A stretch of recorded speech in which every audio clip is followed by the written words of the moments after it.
ముందుకు రావాలి. ఎస్సీ సునీరెడ్డి గారు మాట్లాడండి.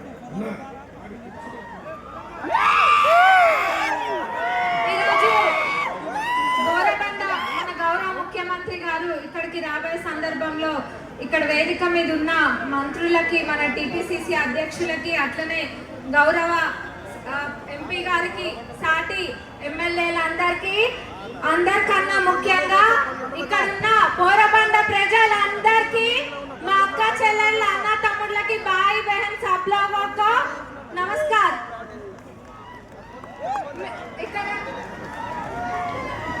ఇక్కడ నేను కూడా కొన్ని రోడ్లకి వెళ్ళి తిరుగుతున్నా, అన్ని బోరబండలో ఉన్న గల్లీలన్నీ కూడా తిరుగుతున్నాం. ఎక్కువ ఎందుకంటే మాట్లాడే వాళ్ళు చాలా మంది ఉన్నారు కాబట్టి. మీరు అందరు ఇక్కడ ఉన్నారు కదా, గల్లీలో మనం బయటకు వెళ్తే మనకి డెవలప్మెంట్ కనిపిస్తుందా లేదా? మొత్తం 150 కోట్లతోటి ఇక్కడ ఉన్న గల్లీలలో రోడ్లు, డ్రైనేజ్లు, ఎలక్ట్రిసిటీ వర్క్లు, అట్లనే నీళ్ళ సమస్యలు ఏమైనా ఉన్నా కానీ తీరుస్తున్నాం. అంటే అన్న రాకముందే 150 కోట్లతోటి పనులు కూడా ఇక్కడ ప్రారంభం అయినాయి.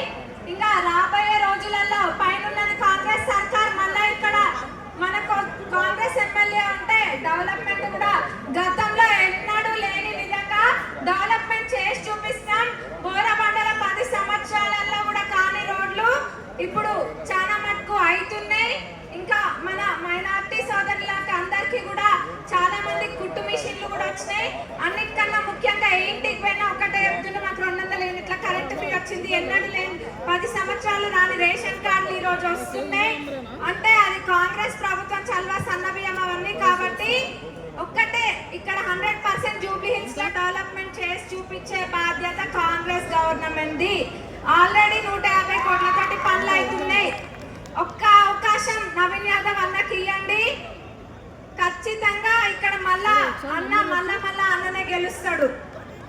మర్చిపోకుండా తినేటప్పుడు సన్న బియ్యం ఇచ్చిన చేతి పార్టీ ఉంది కదా, మనం సన్న బియ్యం తింటున్నామంటే ఈ చేతి చల్వనేగా. మరి చెయ్యి గుర్తుకి ఓటేస్తారా?